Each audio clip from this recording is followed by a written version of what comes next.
Hey, Alexi. Hey, Yulun. Hey Dan, hey Elon. Hey Dan, hey Alex.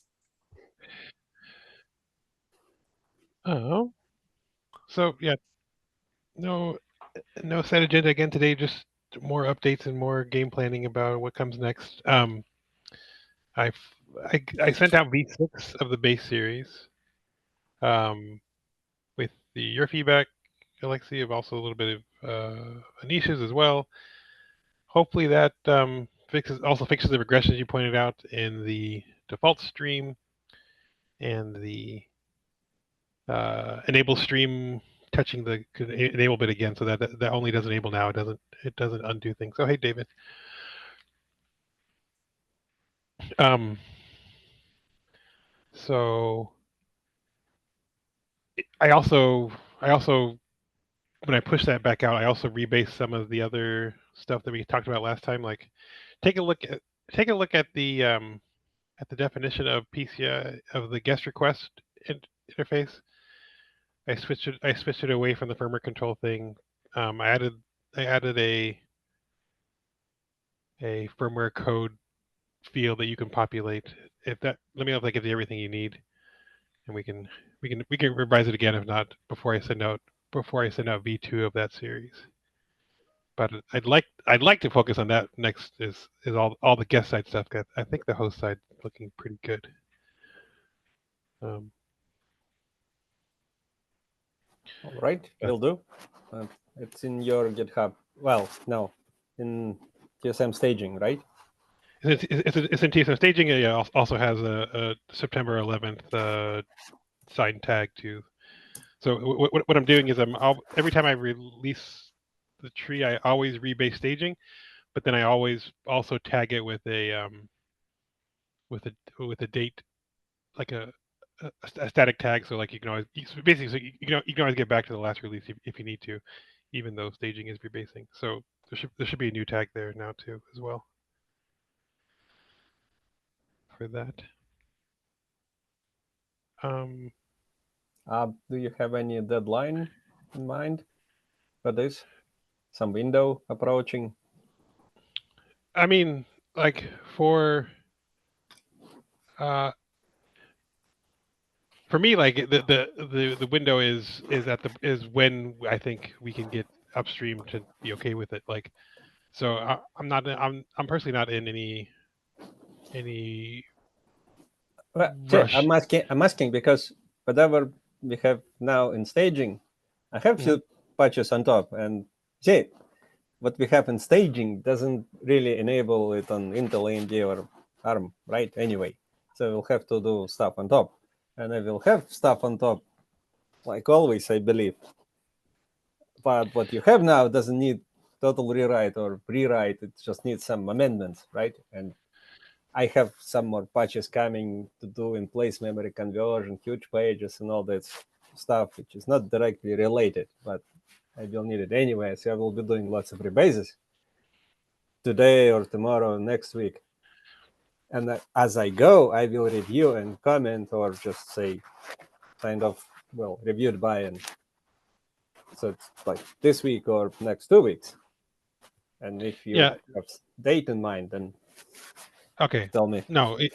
No. Yeah.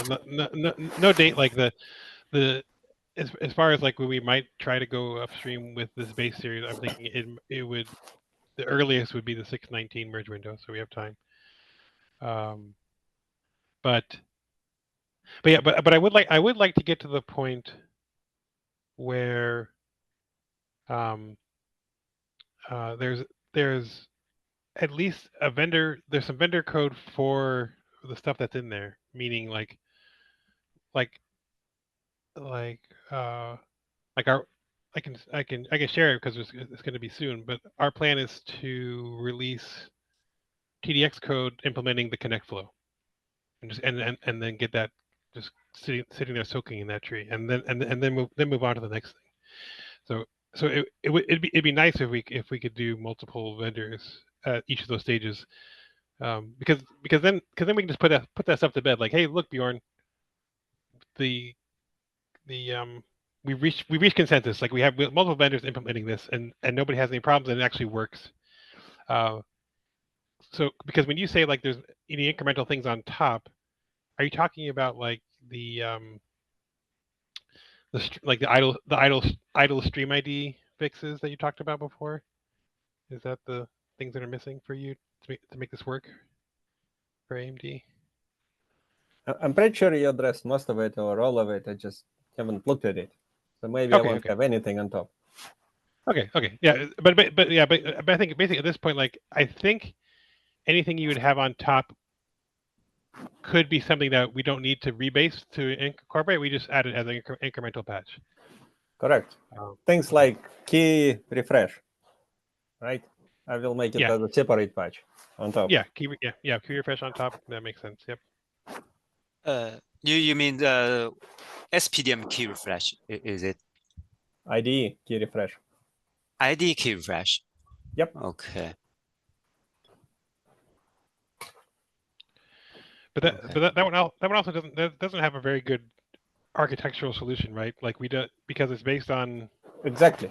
That's just my integration testing team wants to have a way to trigger it. So I have it in my tree anyway, and I don't want it to be lost. Okay, yeah. Yeah, but I think does it necessary that we need this IDE key refresh on our first version? True. Well, so I mean, I guess so. I think what I'm saying as the first version is basically like whatever we would it's kind of what we have now, but then like but anything where we need to add key refresh or we need to add some more compatibility stuff, that would be things on top. But I think that can go like I think once we get to the point where like Bjorn, Greg, that's pretty much it. Like for PCI and device world. Once Bjorn and Greg are happy, then we can say like our initial version is done, and then we can start adding incremental things on top, like refresh and other things, interface reports and all that good stuff. Right. Cool. Did that answer your question, Yulun? Or no, I don't have a question. Okay, but did that make sense that like that V1 is basically kind of what we have now, and then once we declare that there's vendor consensus, then we add refresh and kind of these advanced features. Yeah. And when declare consensus, Bjorn will just take consensus. Just believe it, or he will want to see, I don't know, some working tree of AMD Intel ARM. I mean, so the one thing I want to talk about is, and I don't know, and I know you have access to, it's kind of hard to talk about like unreleased hardware and test platforms in this forum, so maybe we might find a different place to talk about it.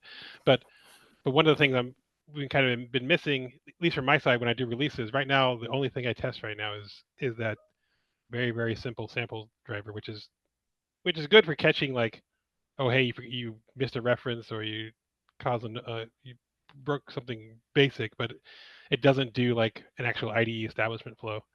So I'd like to get to that point. I don't know when we can have a cross-vendor way to do that, but for kind of right now, it's kind of depending on you, Alexi, and Yulun and Anish with their kind of private test platforms to tell me that I broke something. In that sense, which is not great. I'd like to be able to do it independently, but that's what we have right now. You don't have Intel machine doing this stuff for yourself? Personally, I don't. I mean, I know somebody inside Intel could hook me up with it, but I mean, just me personally, I don't have it set up right now. So really, I ask Yulun to tell me if it's good or not.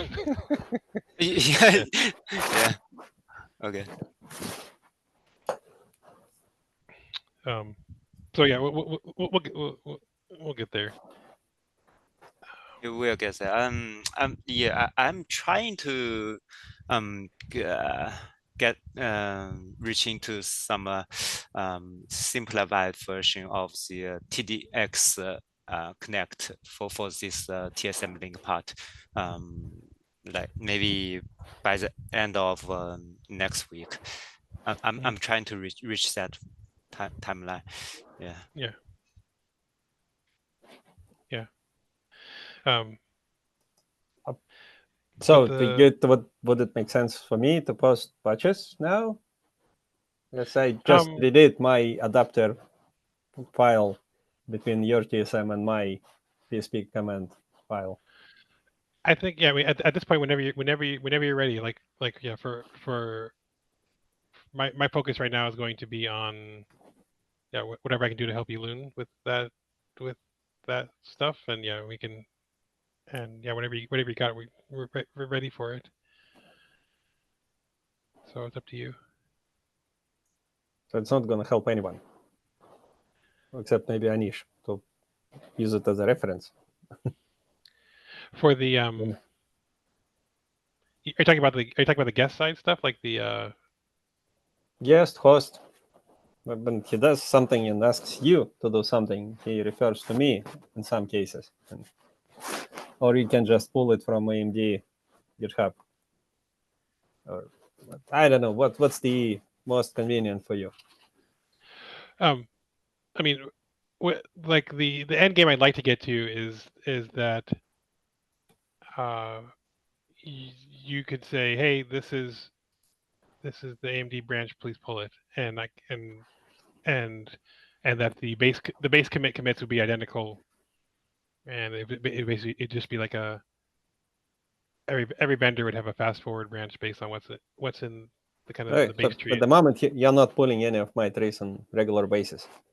Right now, I'm not pulling your trees, and not until you tell me to pull. Right? Yeah. Right. Okay. Right now, I'm assuming that it's not ready yet to pull into the kernel.org tree.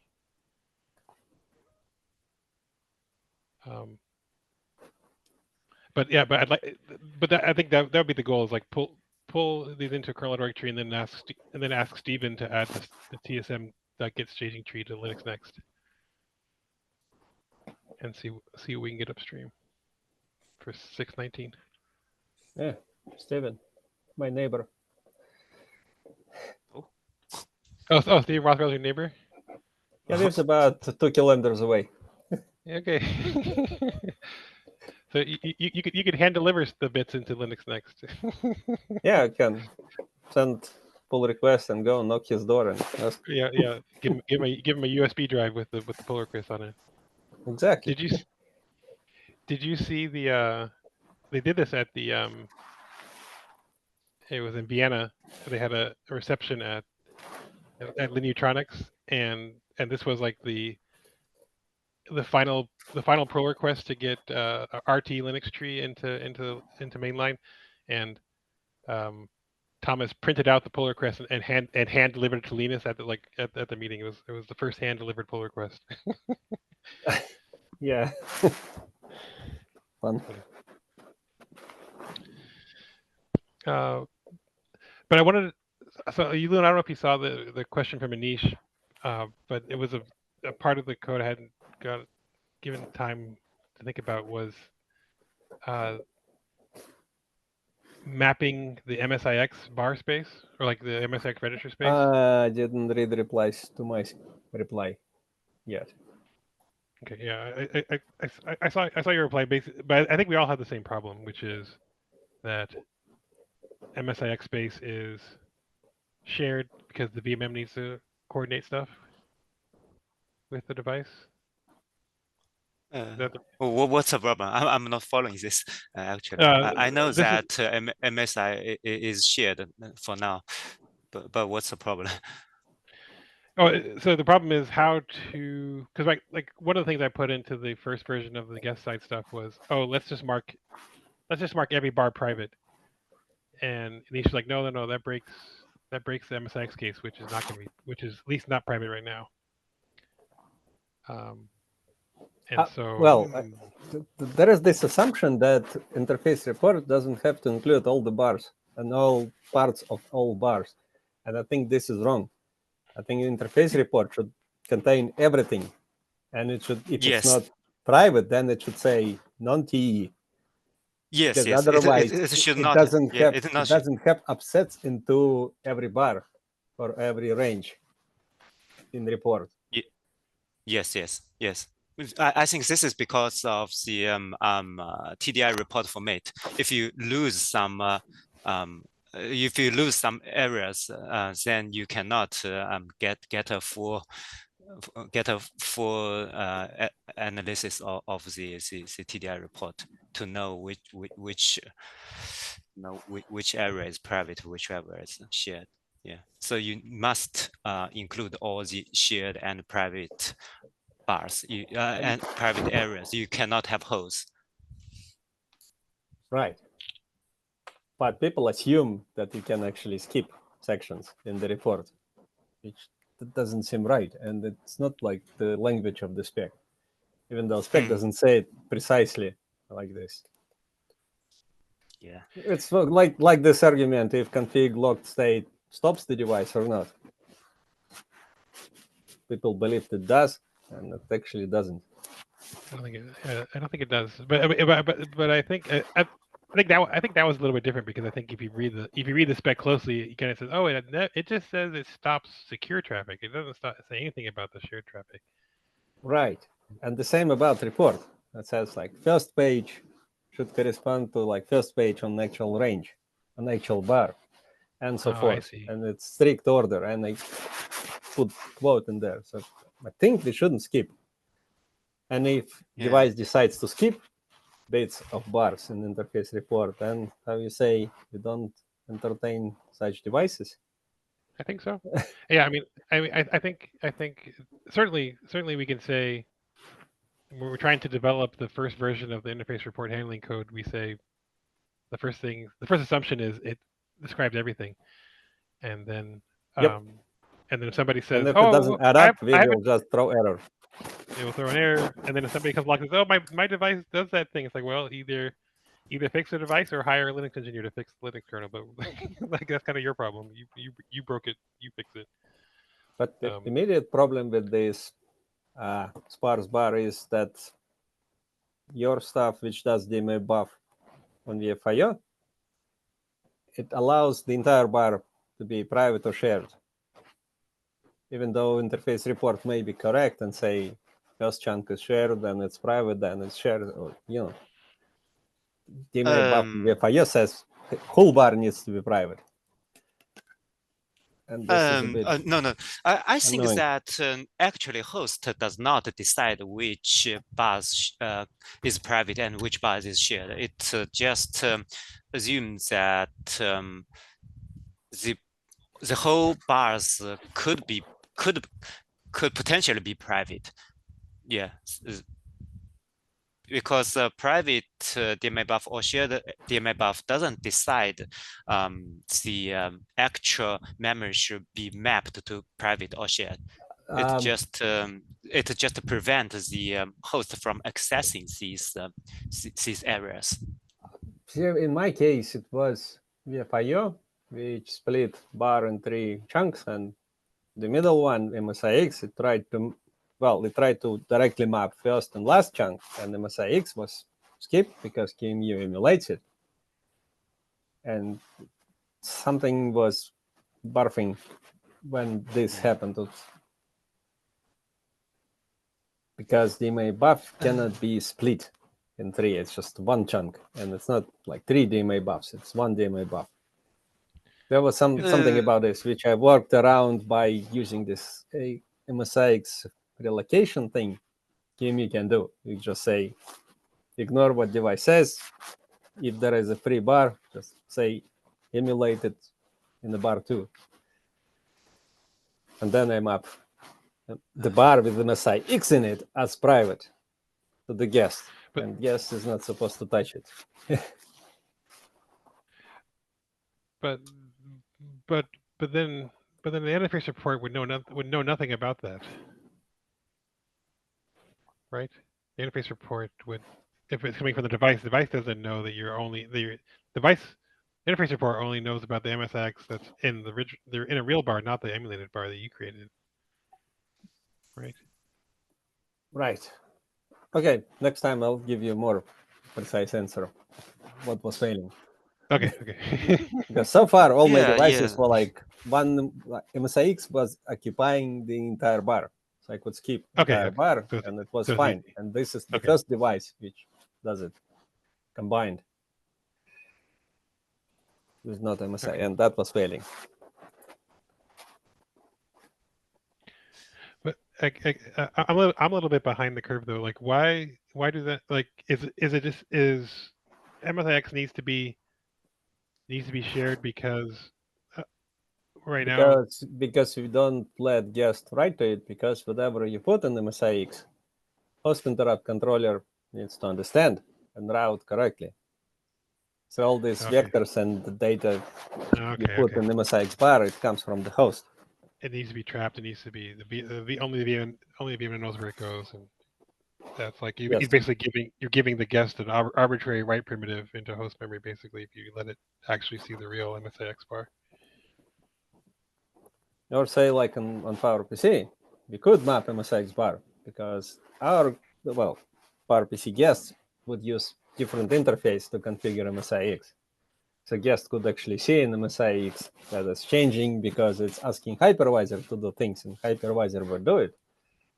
And PowerPC guest would just behave and not touch MSIX bar by itself, even if it's mapped directly. That was this thing. So if you look at QEMU, you may find that it's actually allowed sometime to map directly. But that's because it's para virtualization, which is not the case in our case. Okay, that makes sense. Yeah, I wonder what KVM tool does, because Anisha's using KVM tool, and but yeah, he raised this problem, so I'm assuming it has the same KVM tool is doing the same thing, which is It's not KVM tool which is doing it, it's VFIO. oh okay.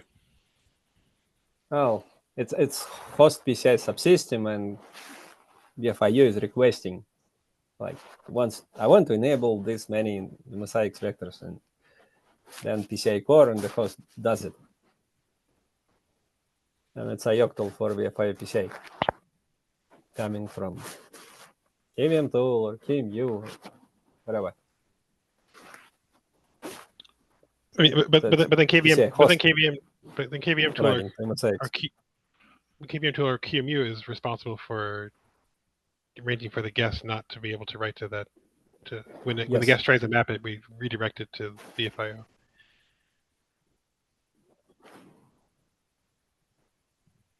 Okay.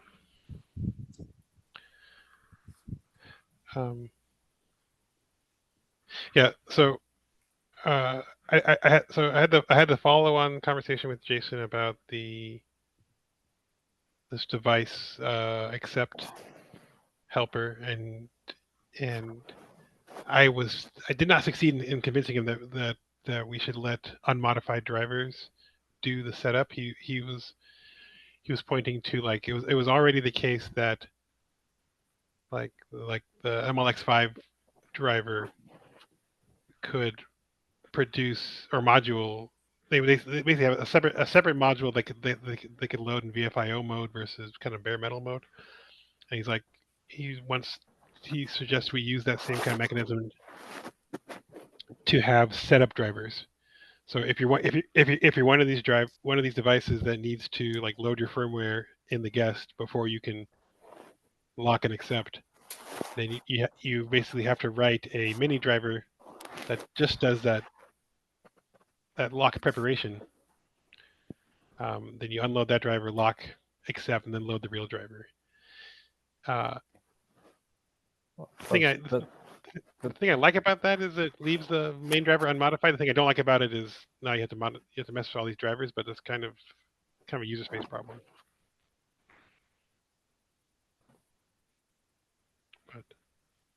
But the driver would come from device vendor, so that's not modifying original driver or saying you need to load this other driver.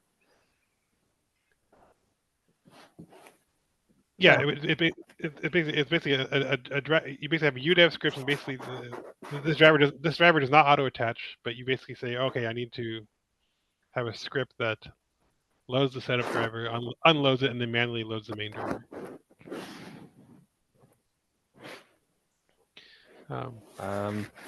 Guess it's fine.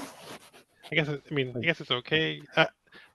I still think that like if you want to, you can just have your one driver do the setup, check and see if you are locked or not. If you're not locked and accepted, then exit with eprobe defer and say, I'm not ready to be accepted yet. And then you can do it all in one driver. And I don't think there's no way to enforce how people do it. So I think so I'm going to pull that probe deferral helper out. But I think in terms of recommendations to device vendors, like they can still manually open code the deferral approach if they want to. That if it makes it easier than managing two drivers and telling their users to use a special script to load different drivers. So I think we can give people options. But the big question for me is especially across ARM and x86 is how to communicate that this device has encrypted bars to the IR remap code. Because right now, well, I mean, at least for the MSIX case, like that mapping call is already outside of the driver, so we could probably modify that. But for like the standard mapping calls like PCI IO map, those assume that whole bars are being mapped at a time. So we'd have to figure out how to make those calls, especially if a bar has mixed mapping types. How to teach that to I once made some PLC patch about this, that when we parse the TDI report, we actually store the private shared layout in the device in the device. Then when we do PCI IO map, then we will actually match the layout map to see which areas is accepted as private and which areas accepted as shared, and maps them with different flags. Yeah, I think we'll need that, because I was kind of thinking like, oh, like, that would only be for very, very advanced devices that want to do fancy things, but I totally missed that there's this very simple case of MSIX inside of another bar that needs to be handled all the time. So yeah. So maybe that'll be something we try to get into V2 of that set, which is how to map MSIX.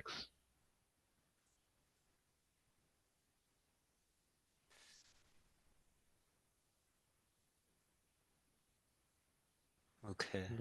Go from there.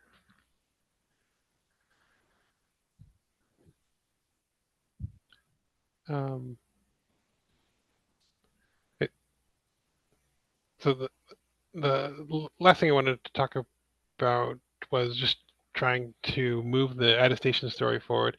I think we're looking at the AMD evidence ABIs, and maybe I'm missing it, but it looks like AMD just gives you certificates and measurements, and I think the TDX APIs give you certificates, measurements, and the transcript, along with the nonce. Like, can you get the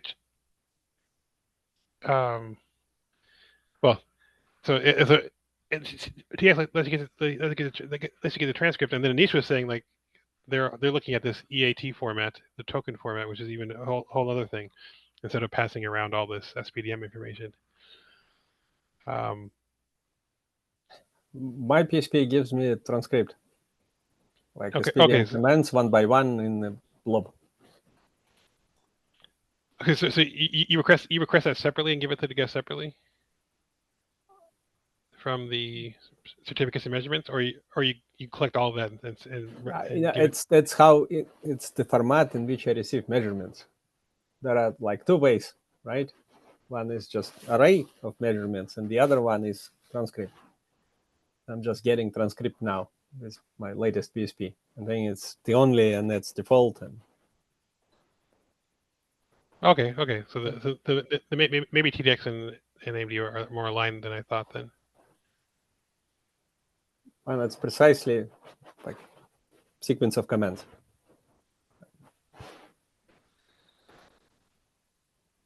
Okay. You get the full sequence back. You don't get a running hash of them back. And there is a hash from PSP. So digest of this. And the nonce, which guest provides. Or I didn't understand the question.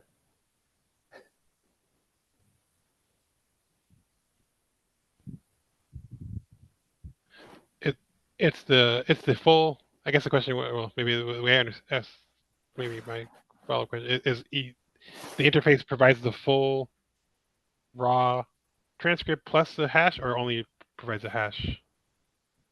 No, full transcript and the hash, because transcript goes via hypervisor, and hypervisor can see the transcript. Okay. And the hash comes from PSP via the secure channel.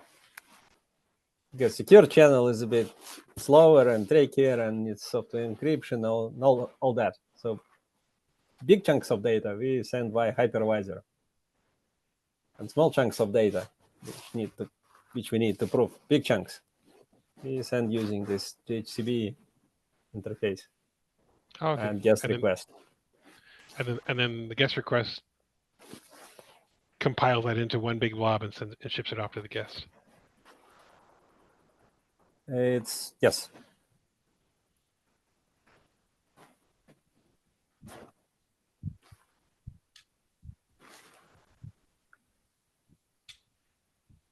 Okay. So it's transcript, and my Python script parses transcript and tells you exact sequence of SPDM commands.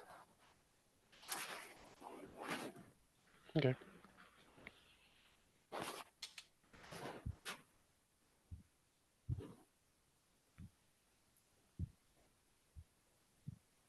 I don't know if you're at the station meeting on Wednesday, Dan, but a couple guys from Oracle have a daemon for collecting all this evidence once we get the interface set up. They haven't done GPU and NPU measurements yet, but they have the TVM measurements done through their agent so far. The TVM measurements. You mean like the? No, they look in the. Yeah, sorry. Go ahead. Well, the quote in the RTMR, like the TVM launch attestation stuff, or yeah, I believe so, because they use the configfs TSM directory to pull the report. Mm-hmm. But basically, it's an agent that allows for multiple leaf attesters for gathering evidence, and then it wraps it up in a concise evidence wrapper, not a concise, sorry, conceptual message wrapper, and then you then hand that off. So the idea is you get an EAT back from whatever device it is, and your TVM, and basically you wrap it all up, send it off to a verifier through this agent. But it's expecting EAT from the kernel for the device. I'm not sure if it's expecting EAT from the kernel. I think it's packaging it up into an EAT. Okay. Yeah, so I don't think it's expecting the kernel to give it back in an EAT format. But okay. But yeah, it uses the configfs TSM directory for pulling it. Is this project on GitHub? Yep. So yeah, let me find the the link link for it real quick. It's It's part of the Verizon project. Yeah, that's the disposable. Yep.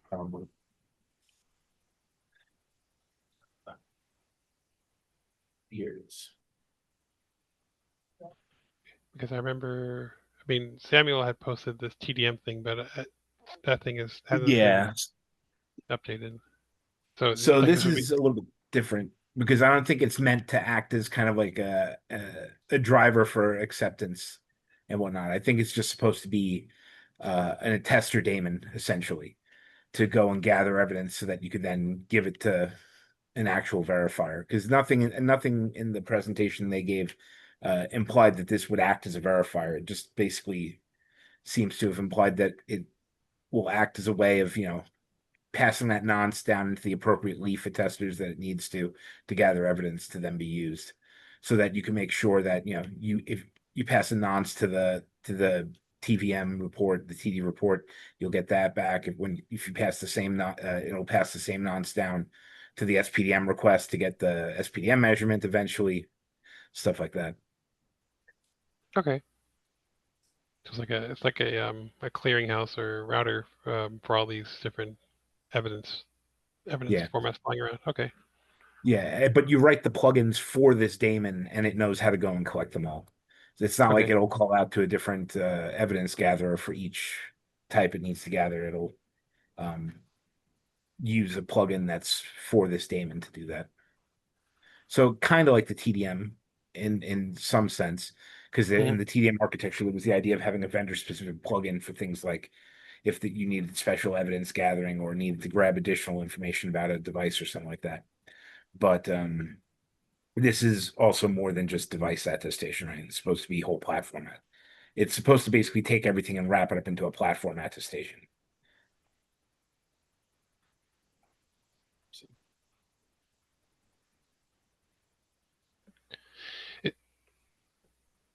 I'd been assuming that everybody's following the model of you boot up,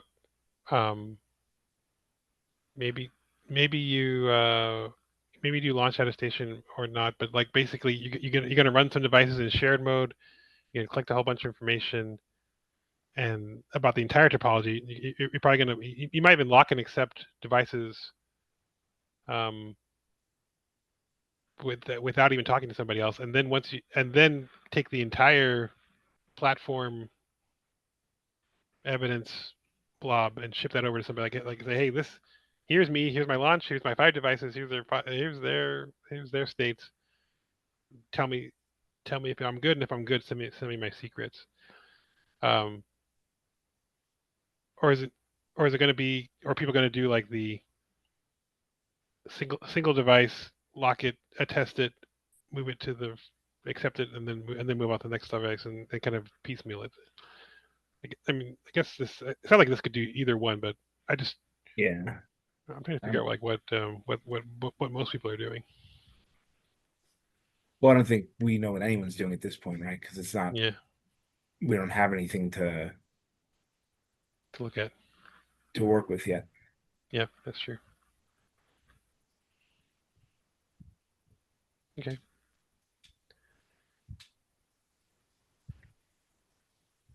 And I think the reality is that the upper level software infrastructure for all this is still incredibly immature, right? Yeah. It's most of it's doesn't even exist, and it's a lot of standards that no one's really using at the moment because there's no support for it in any operating system or even most devices. So I'd imagine a lot of stuff will change once we actually get, hardware and the operating system support in people's hands and actually start using it. Because if you go to the workload identity work group, some of them aren't even concerned with something like that. They're more concerned with like regulatory compliance. They want to know that it's nice to know that the workload is running on a GPU that's been attested, but what they care about more is, for example, the guy from JP Morgan was like, I need to make sure that any German citizen's data is being handled by a device in Germany, a server in Germany and located in Germany in storage. And it's like, well, that's a whole other problem. Yeah. Yeah, that's a whole other. That's more along the line of what they're talking about in the workload identity work group right now. They haven't even touched on, what does it look like to trust a device. Okay. So Yeah. That's it. Yeah, security and compliance are two different things.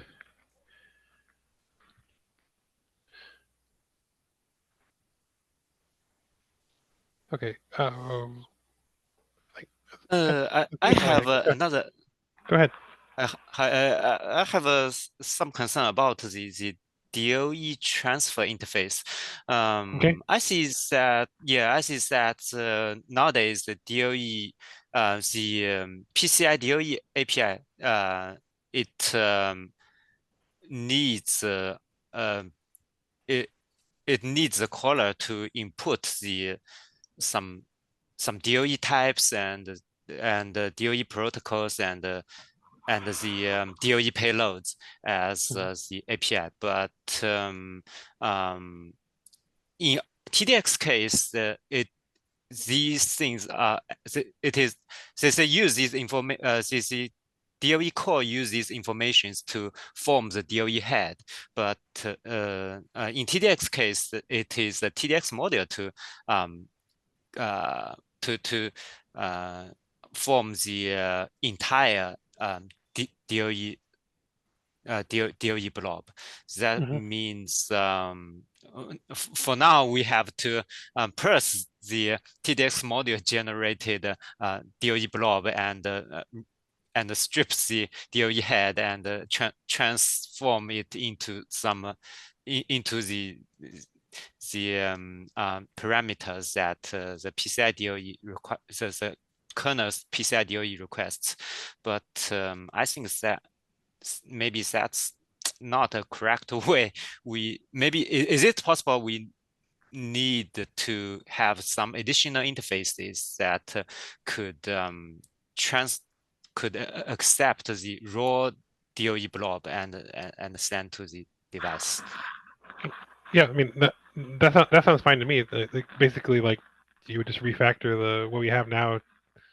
What we have now generates that for you, and the new interfaces lets you plug in directly to the skips the formatting step and lets you just inject the packet directly. That sounds reasonable to me. I'm still not following what's the problem. Your TDX will give receive and response buffers, and what kind of protocol it expects, secure or not secure SPDM. Yeah. That's about it. Yes. So these informations should be provided as a parameter of the PCI DOE API, and then the DOE core would form the DOE head according to these parameter input. Right, and what are you parsing? My problem is that we don't have to do that because the TDX module, the firmware, just produces the whole DOE blob, including the DOE header. And actually, we don't have to parse this.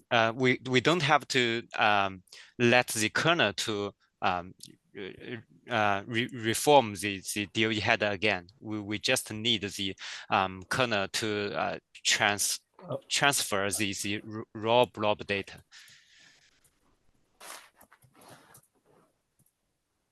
No, I'm curious. Yeah. So I'm not sure what MD's firmware is doing. You received some encrypted SPDM blobs from the firmware, but and these blobs doesn't contain the DOE header, is it?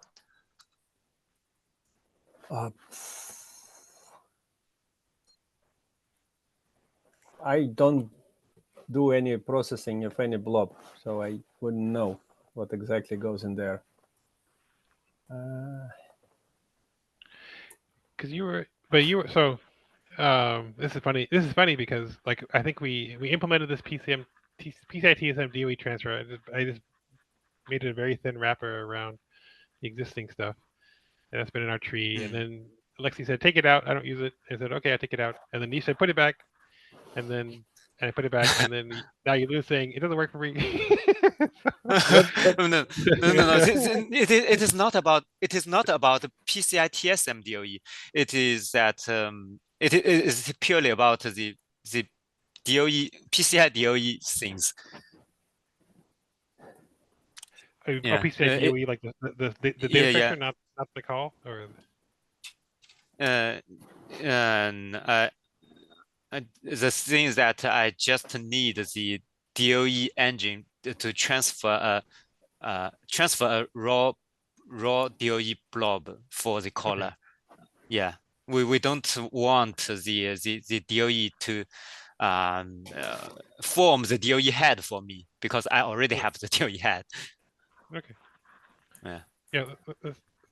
But none of the helpers is doing it in DOE.c or in that helper, which then adds and removes and adds. So I'm really not sure what they mean by parsing and reconstructing. All you need is vendor ID and type. And type is, secure, not secure. Vendor ID is always the same, PCI SIG. And that's about it. Yes. The DOE core first received these parameters from the caller, and it will send these it will form the DOE header and send it to device. But I'm not sure what you call DOE header. It's just a mailbox. You keep shoveling bytes into this mailbox, and that's about it. There is header like this. There is DOE header. PCI DOE send request takes the task and DOE state machine work. It's what is that header? It's just reading status. and you're Let me see. Because the request payload. DOE send request. Let me share my screen. Right, DOE header.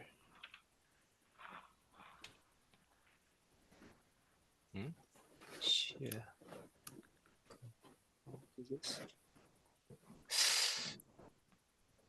entire screen. Okay, can you see? It is doing something. Yep, Can you see it? Yeah, DOE. Yeah. Yes. Yeah. We have this DOE header at the padding. It is about these things: the header vendor ID and data object type. Yeah. And these for now. You're saying that your SPDM packet has like 3 bytes more than mine. Yes. The TDX module, the firmware give back the blob that includes this DOE header set, and it has 3 more bytes about. Okay, yeah. No, I get that as a small structure in addition to DOE packet. So I can call PCI DOE ABI directly. Okay, understood now. Yeah, okay. That's annoying. That's just 3 bytes. Why can't they put it on the side? I mean, I guess I want to take a look maybe at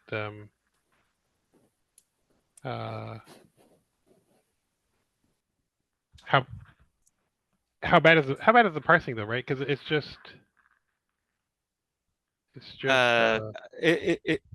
so the parsing is not I just want to check if anyone else has the same problem, and if we need to I'm so sorry.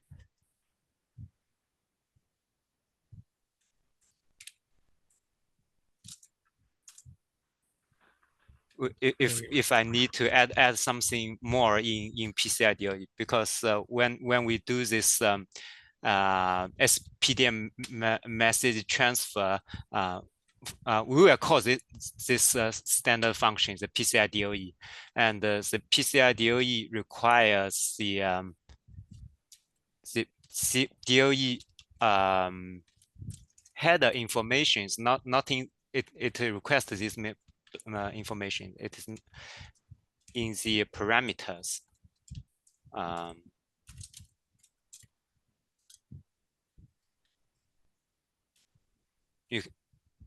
you can see it. It is not in the blob. It wants the callers to provide these parameters and following the payload. But in our case, the request blob returned from TDX module includes these DOE header. Then we need to offset them and parse them and parse the type from the TDX module returned blob. Yeah. Yeah, And that's we a little bit, yeah. a little bit yucky. Yeah. Yes. So I think actually these steps are all unnecessary. We just need to pass the raw blob to the device. That's all.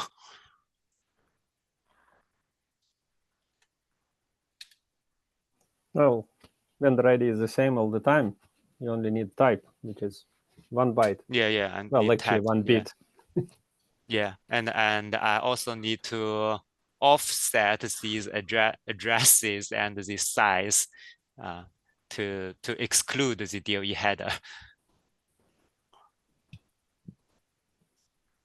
Yeah, we could. I mean, we could try it. Just like we could try a PCI DOE raw submission interface and see. Okay. See what Lucas says. Lucas would be the one that would say yay or nay. Okay. Okay. But yeah, I'm excited for us to finally get this code out. So any help you need. I know Lexi's been asking for, like, where's your code? Like, it's right here. See, Lexi, it exists. There it is. we just gotta get it out the door. So Okay. appreciate the patience, everybody. Okay, I'll stop sharing. Okay. But Alexi, right now you're using Eloon's VFIO DMA buff patch. Correct. Okay. So And yeah, your TSM and your guest TSM stuff. Okay. So I think the plan. I mean, my plan is finish Connect, finish the guest side PCI stuff, maybe get that merged for 619, and then start the fight with the VFIO stuff. Lorenzo did reach out to me and say, hey, can you give an update on how all this TDIS stuff is going at Plumbers? So I was gonna file a talk in that forum, but mainly just to summarize what's been going on. And but are you going to be at Plumbers, Alexi, in December? Tokyo? I guess it's. I submitted internally proposal to do attestation status talk or micro conference chat. Don't know.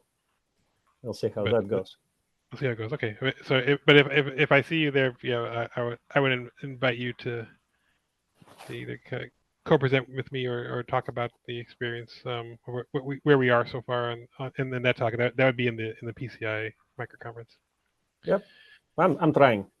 Okay. For me, it's like local short flight of 9 hours.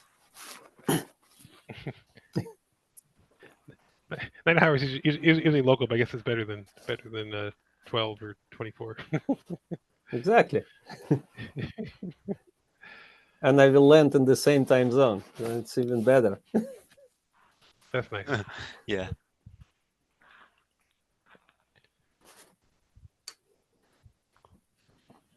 Okay, that's all I had. I really appreciate the. Is the Eloon coming to Tokyo? I think maybe not. Maybe not, but maybe we can get you. There should be a remote option. So Okay. once I get the details, it'd be great if you could attend remotely. Oh, okay. At least for some of these TDIS talks and things.